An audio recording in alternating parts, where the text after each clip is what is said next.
qual é exatamente a problemática da pergunta se Jesus era negro ou não, Geni? O que você acha? Quer dizer, qual é a questão, né? Sim, eu penso que em alguns contextos o anacronismo é um recurso interessante para a gente pensar algumas coisas, desde que feito de maneira consciente, desde que a gente saiba que aquilo é um recurso anacrônico. Nesse caso, me parece não ser uma situação em que isso esteja posto de maneira consciente, assim. Então, é como se uma das referências para mim nisso é o Frantz Fanon, né, que tem um trabalho incrível, né, e ele dizia o seguinte, que negro, branco, índio, né, entre aspas, oriental, entre aspas, são parecem em alguns momentos ser uma descrição de uma materialidade, mas em verdade são uma invenção, né, em que cada um desses termos organiza um lugar no mundo. Então, a partir do momento que se inventa o branco como representante do humano, como a universalidade da beleza, da ética e tudo mais, se cria esse contraste, né, do não branco. Então, a invenção da raça, nesse sentido, é um marco da colonialidade, né, que tenta colocar nessa narrativa uma racionalidade para as violências que acontecem, muito pautadas na desumanização, na animalização, né, que constitui o racismo. Então, eu estou falando isso tudo, né, porque índio, negro, branco, não são descrições ahistóricas, né, são descrições políticas, que a gente já sabe, né, que esse não é um debate biológico, é um debate sócio-histórico, né, então, pessoas de pele retinta em diferentes momentos, né, da história, do território, vou dar um exemplo aqui, né, do nosso contexto.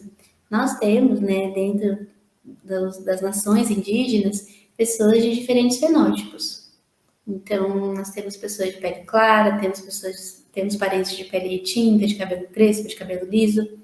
Então, a definição que se cria em torno dessa identidade, ela é contemporânea, né? Essas identidades que a gente utiliza hoje. E na minha pesquisa, o que eu observo é que as pessoas admitem, por vezes, as questões da tradução, as questões de criação mesmo, né, que há nesse gesto. Mas elas dizem o seguinte: ah, isso é erro de tradução, isso aí foi um problema na tradução. E eu faço esse convite, né? Se a Bíblia está mal traduzida nos momentos em que ela reforça explicitamente a violência e a desigualdade, eu posso então usar o mesmo critério e dizer que é uma má tradução quando diz que Jesus é amor, que Jesus é caridade, que é, né? É preciso haver uma justeza, né? Em questionar, não, que não seja de maneira arbitrária, né? Essa reflexão.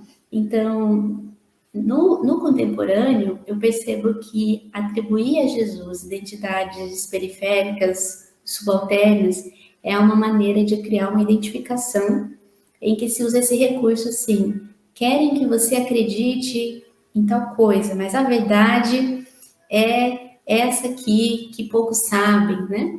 Como essa fantasia de uma verdade que se acessa, né, mais verdadeira que as outras, né?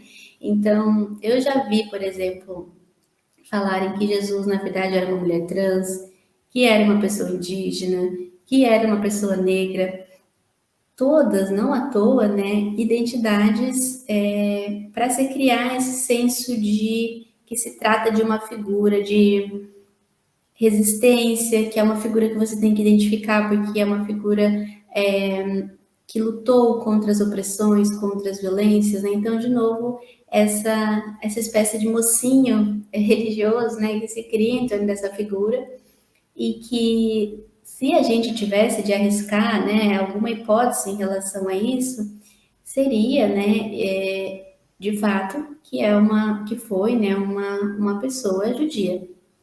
Então, esse é outro ponto, assim, que eu trago muito no meu trabalho, porque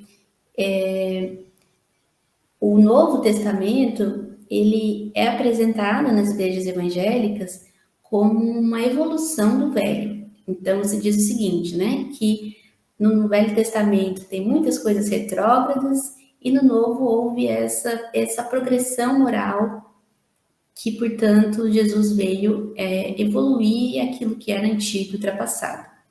Isso flerta profundamente com o antissemitismo, né? Com essa ideia de que cristãos seriam judeus melhorados, de que seria uma evolução moral disso tudo, né? E é extremamente problemático. E aí essa colagem, essa apropriação, ela tem seus efeitos, né? Um deles é de que se rouba, né? Se tira do contexto do judaísmo esse mito originário do Éden, de Adão e Eva, e se cola com a história a partir de Jesus, mas não se despende, porque não há um repertório do cristianismo para falar dessa parte anterior, né? Então, quando se apropria partes descontextualizadas do judaísmo e faz uma colagem com o cristianismo, e aí se diz, né, que é algo judaico-cristão, e eu tenho muito incômodo com isso, né? Depois a gente pode falar um pouquinho mais, mas essa tentativa, de novo, né, de positivar a imagem de Jesus a partir desses enquadramentos, né?